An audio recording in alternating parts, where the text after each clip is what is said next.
On January 29, 1945, in the snow-covered Belgian village of Holzheim, First Sergeant Leonard Funk walked around the corner of a farmhouse and froze.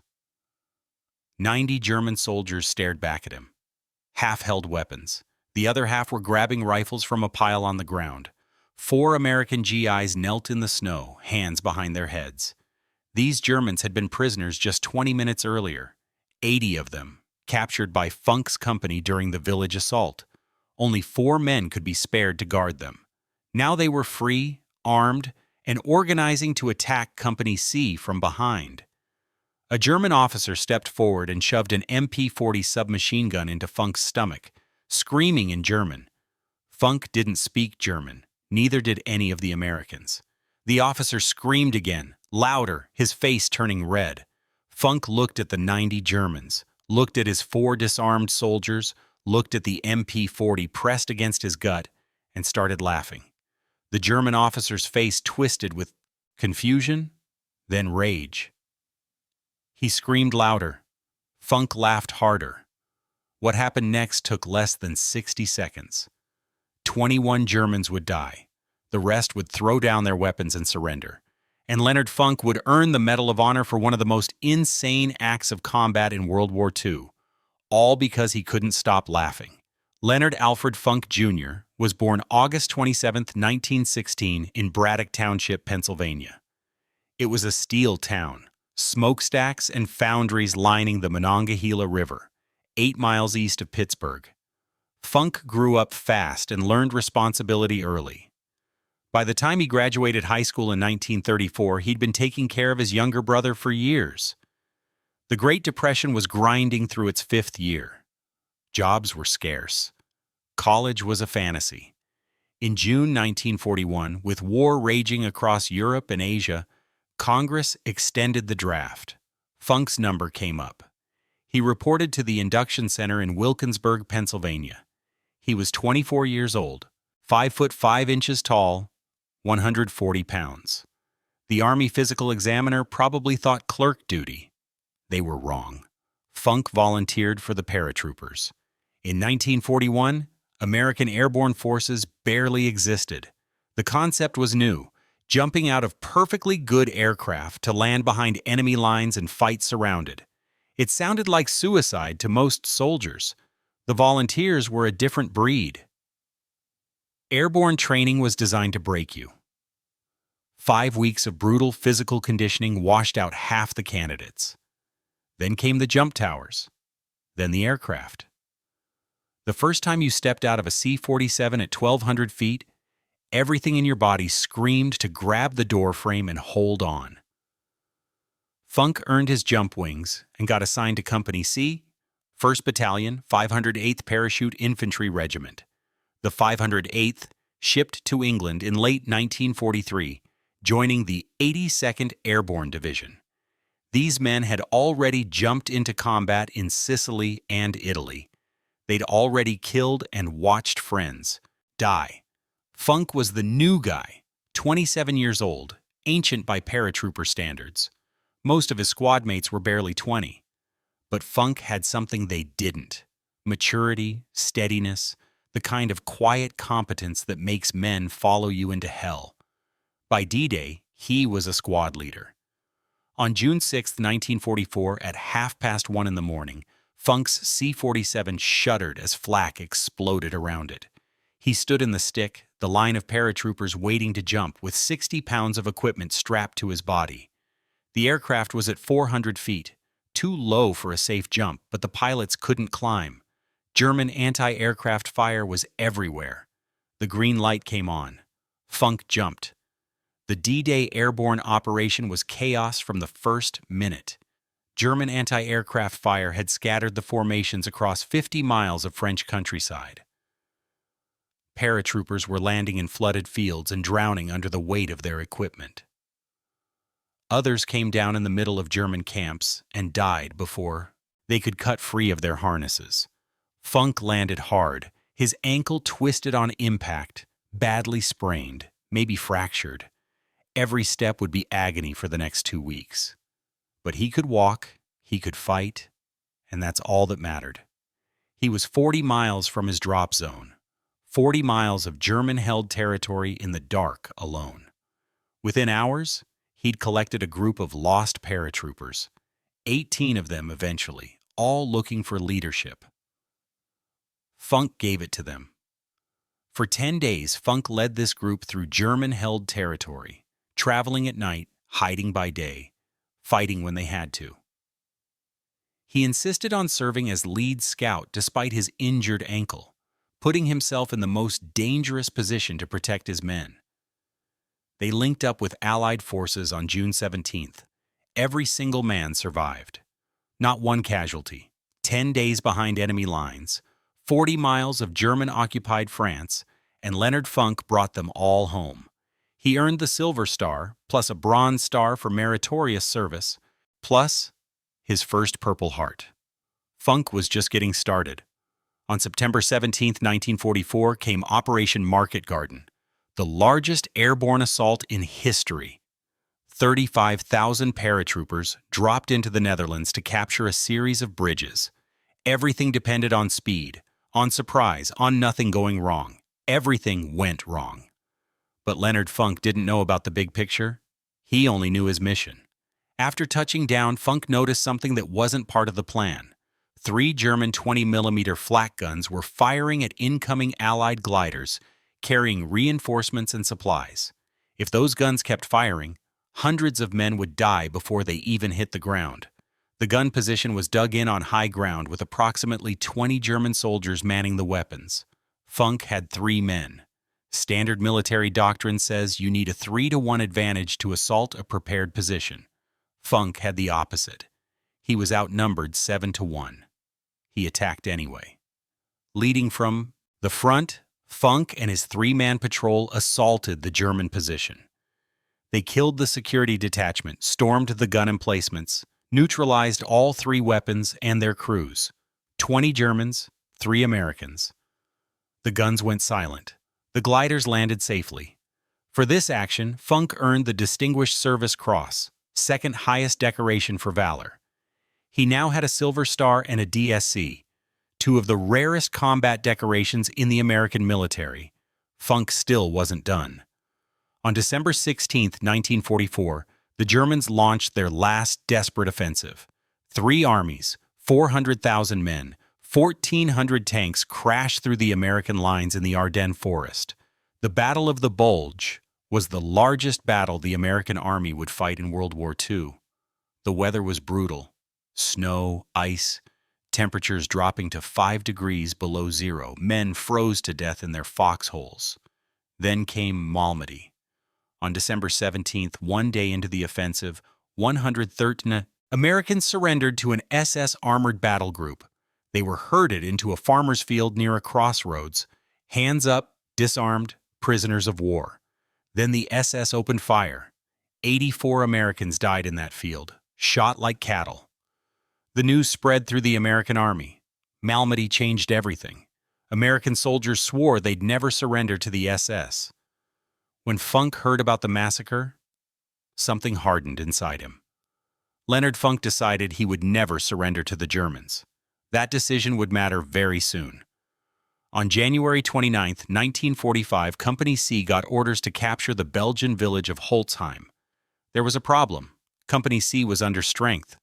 Funk, now acting executive officer, looked at his depleted roster and made a decision.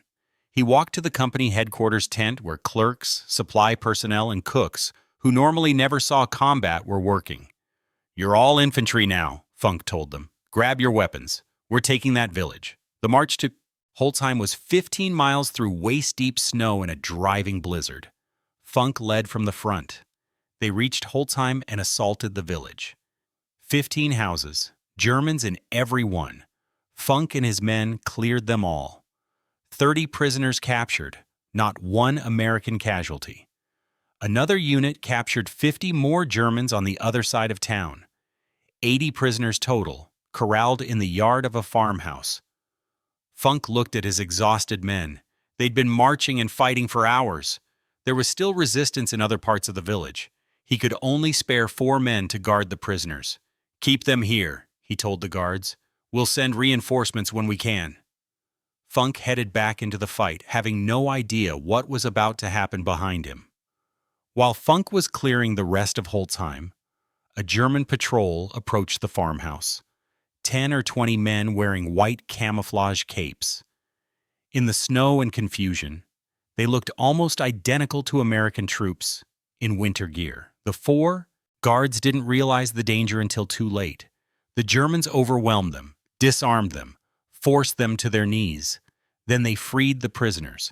90 men total grabbed weapons from the pile. They organized quickly, planning to attack Company C from the rear. That's when Leonard Funk walked around the corner. He'd come to check on the prisoners routinely to make sure the guards were okay. He rounded the corner of the farmhouse and froze. His 4 guards were on their knees in the snow. The prisoners, who should be unarmed and contained, were standing everywhere, rifles in their hands, organizing for battle. The German officer spotted Funk immediately and strode forward, shoving his MP-40 into Funk's stomach, screaming a command in German to surrender. Except Funk didn't speak German. The officer screamed again, louder, his face red, veins bulging in his neck. Funk looked around. 90 Germans, half of them armed, his 4 men disarmed and helpless. The mathematics of survival were 0.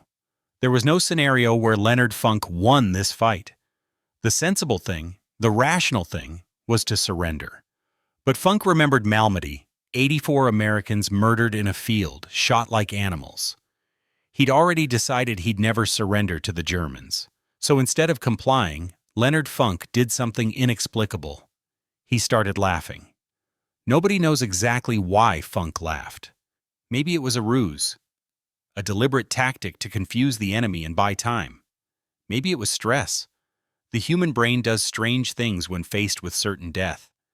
Maybe it was genuine amusement at the absurdity of an officer screaming in a language Funk couldn't understand.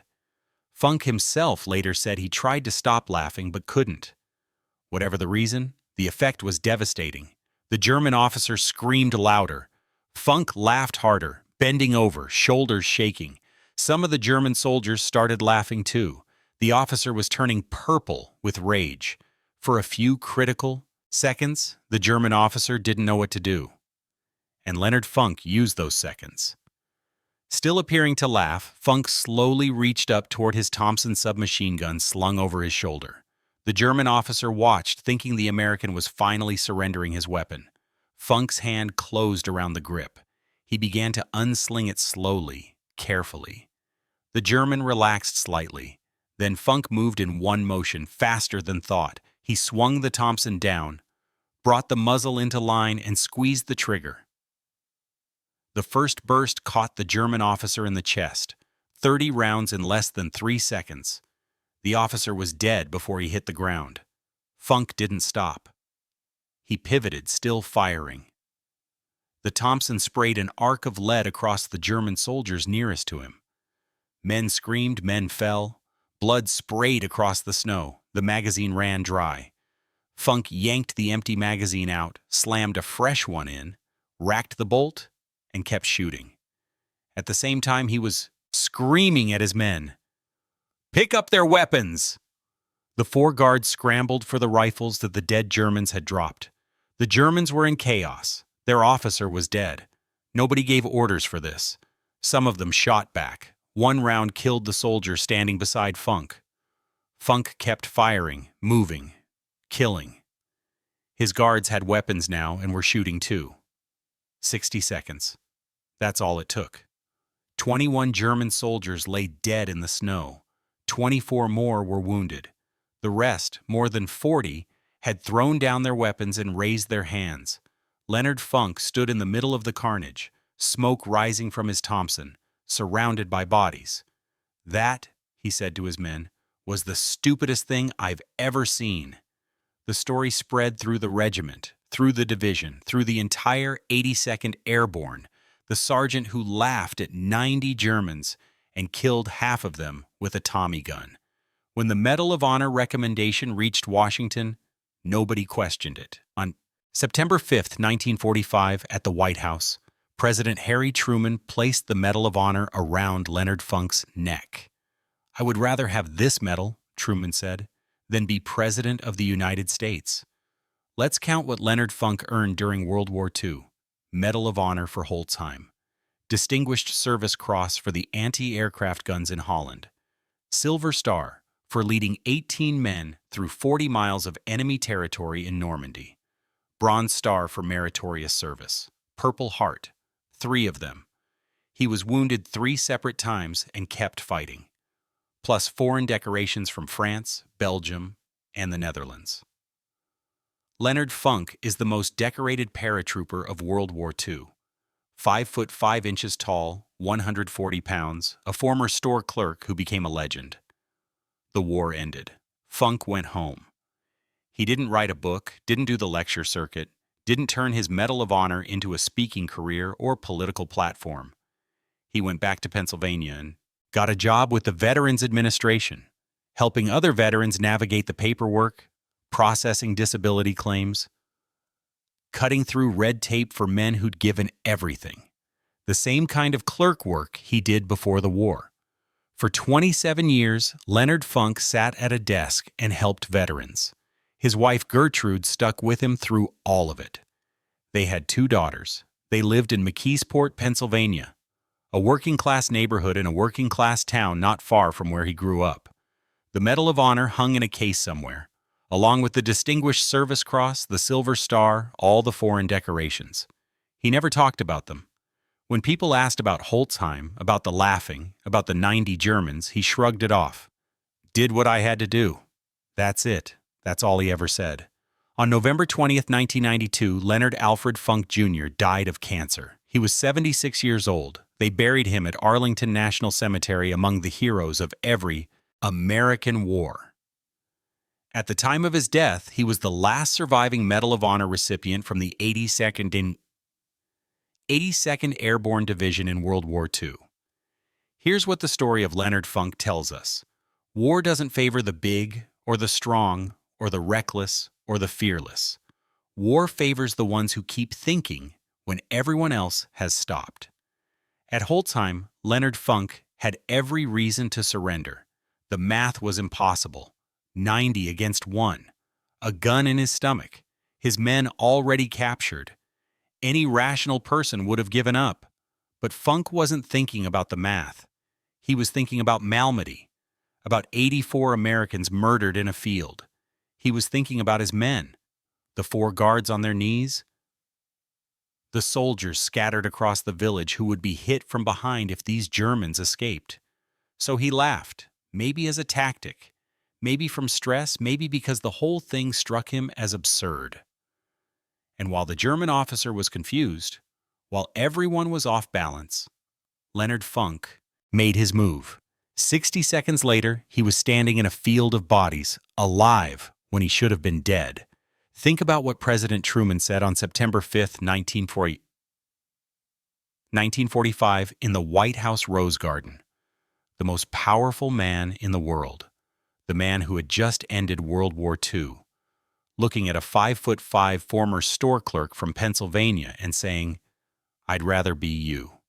Because what Truman understood, what everyone who reads the Medal of Honor citations understands, is that courage isn't about size or strength or training.